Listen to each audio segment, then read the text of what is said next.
things, but they never really do anything with my hair as much as the combination between the S-Lusters and the Shea Butter does. The Shea Butter on my hair kind of weighs it down a little bit so that the curls actually are more defined and they stay longer, okay? Because for me, I'd rather be able to just go to sleep and wake up and spray it with some water and fluff it versus having to retwist my hair every single night. Curl butters and all that kind of stuff are too light on my hair. So the curl, when I twist my hair with that stuff, it doesn't hold. Like my curls don't hold. So it's too fluffy, it's too soft, and the curls are not as defined. When I use Shea Butter, it helps define my curls better. It holds the curls tighter. It holds them longer, and it kind of weighs it down without it being heavy and greasy.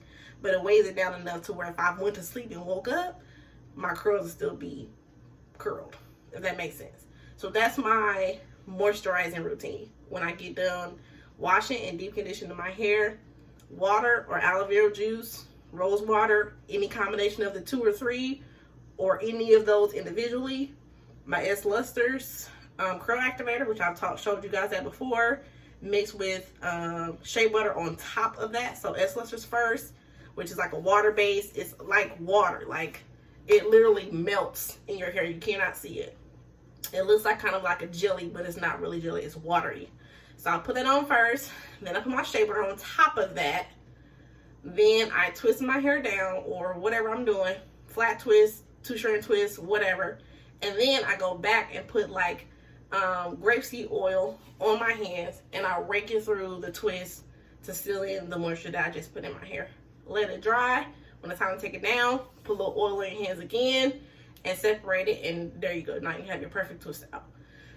So this is like my routine.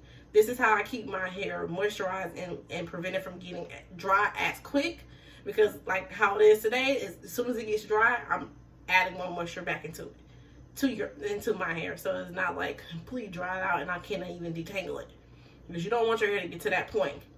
Once it gets to that point, you're going to have more breakage. Your hair is going to fall out more. When you're combing your hair to detangle it, it's going to be all in your comb. You're going to have lots of fallout, and it's like you're starting your process all over again. So you don't want to wait until your hair is like a Brillo pad to be like, oh my God, I need to put some water in it. No, you want to be proactive, not reactive. So if you're proactive, your hair doesn't have time to fall out, and it doesn't get used to being dry as hell. I mean, dry and just constantly falling out. You're like, none of these products are working. No, it's not the products that's not working. It's you not working them. So you have to make sure that you stay on top of your routine. Sometimes you get off. I get off too. Like, oh, I got this to do, I got that to do. I'm just putting my hair in a ponytail.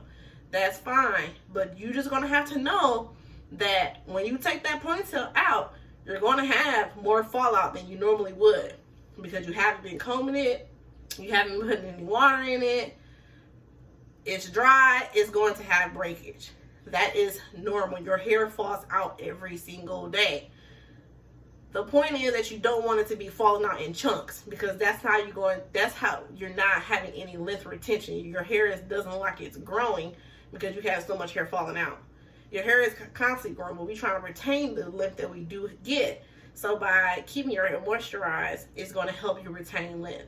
Or like for me, my hair gets thicker. So my hair has gotten thicker because of my routine. Another thing that you want to do as far as like creating a routine for yourself is having a scalp massaging routine. So the days that I wash my hair and deep condition and co-wash it, those are 2 days out of the week. I'm naturally massaging my scalp with oil on my fingertips, because that's part of my normal routine anyway when I do those things. So that's already automatically 2 days where you're doing a scalp massage. I really want you guys to try to work on doing it 3 times in a week. So an additional day in the week, you may want to do this like, I don't know, if you can't remember to do it on the days that you wash your hair or you don't co-wash it. And let's just say you don't co-wash your hair once a week. You only are going to wash and deep condition it once a week. That's it. That's all the thing you got time for. Well, 2 other days in the week, I want you to put some fingers, get your hair wet and shower a little bit from the steam, right? Not drenched, but just don't wear a shower cap, okay? Put a little clip in if your hair is super long. let your hair get some moisture from the steam in the shower and let it get a little bit misty. Put some oil on your fingertips, and while you're watching TV or chilling, whatever, massage your scalp for 10 to 15 minutes. Circular motions, okay? That'll help stimulate hair growth too. No matter what, it's going to help stimulate hair growth. So if you do that 3 times a week, 2 times a week, 1 time a week, it's better than no times in a week. So we have to start somewhere. So the perfect routine is kind of, well, there's no real perfect routine, but a starter routine is that. Wash, deep condition once a week with heat. Massage your scalp when you do that. You can even be massaging your scalp while you have the deep conditioner in, if you add oil to your deep conditioner, or add oil to your scalp while the deep conditioner is in. Co-wash it a separate time in the week, because you're going to have product built up, blah blah blah. You may sweat, you may work out, blah blah blah. Co-washing it another time, because that's also conditioning your hair. Use that time to also massage your scalp. Okay, another day in the week, mist your hair with some water, or get it kind of misty in the shower, and massage your scalp another separate time in the week. When you are styling your hair, find 1 or 2 products that work really, really good for your hair type and stick to that. Okay, so water is the key to moisture, not oil, not a butter, not a cream, not a leave-in conditioner. Those are not moisturizers. Those help the curls look better. They help when you are moisturizing your hair to stay moisturized, but they are not moisturizers. If they say moisturizer on it, they lying. It's not a moisturizer. You have to have water on your hair first before you put a product on it. I don't care what it is. You have to have water on your hair first, then you add the product to the water. If you notice, if your hair is dry and you put a product on it without any water, it don't look like nothing. The product probably just gonna sit on top of your hair, especially if you have low porosity like me. The product's gonna sit on top of it. You're gonna have a white cast. It ain't gonna do nothing but spray some water on it. Pop it.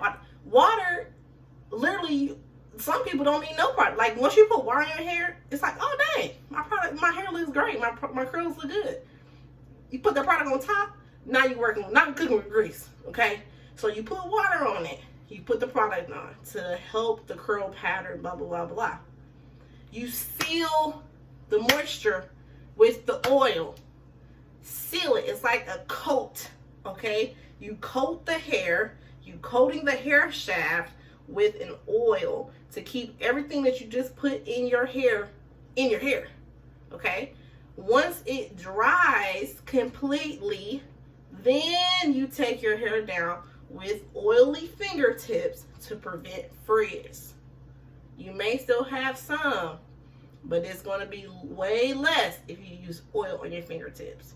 For me, the crown of my head texture is completely different from the rest.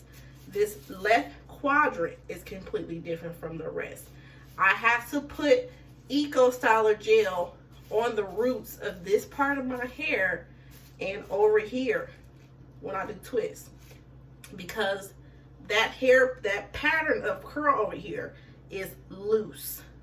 So you'll have tight curls over here that shrink up much more than these curls on this side.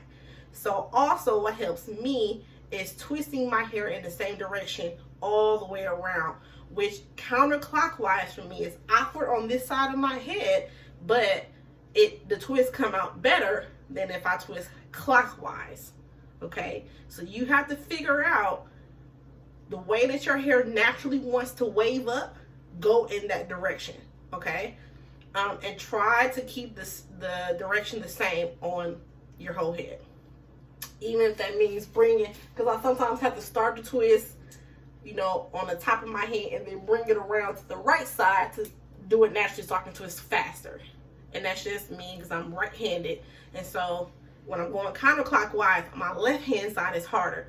But these are like tips and tricks that you have to play around with your hair to see what it likes, what it doesn't like, your technique when you twist or even braid. Some people like plaits. Some people's hair doesn't look good with plaits, with a braid out. Sometimes you have to French braid or cornrow, you know, or braid to the scalp, whatever y'all call it, wherever you from, to make your braid out look better. So you have to like test it out and try different ways in doing these things. Same way with twist outs. Some people like twist outs single twist. Some people like flat twists. Their twists look better in flat twists. Some people have to flat twist their hair and then rod the ends so that their ends form, you know, kind of like a bob shape or a heart shape. You have to test it. You can't just, oh, this doesn't work. You have to try different techniques. But once you find it, once you figure out, oh shoot, I could have been doing this whole time, then you'll figure out like, oh, this is the thing to do. So these are all my tips and tricks that I can think of right now to help with moisture and routine and being consistent and having patience. One thing you also can do to try to track your progress is go look at pictures from your Facebook memories or your Instagram memories of yourself maybe 3-4 years ago. Look at your hair then and then look at it now to say, dang, my hair has gotten thicker, it has gotten longer, the health of my hair has gotten better. Feel your hair. You know how your hair feels, right? You can tell like, it's feeling real pad, real SOS. Or, ooh, honey, yes, it feels great, right? You can tell how your hair responds to products. You can tell how your hair responds to temperature outside. All those things are factors. So you just have to figure out like, what is my routine going to look like? If you struggle with it, put it on your phone. There's apps. Write it on a calendar, somewhere where you can see it to say, okay, it's time for me to wash my hair. I have to make sure I give me a Netflix show, blah, blah, whatever, so I can get this routine popping, put some music on, whatever helps you. But yeah, these are all of my tips, tricks, comments, concerns. Let me know. If you have a routine, what is your routine? Put it in the description box below. Whatever your favorite products are, put those in the description box. What are your go-tos? And yeah, if you do this routine, let me know how it's working out for you.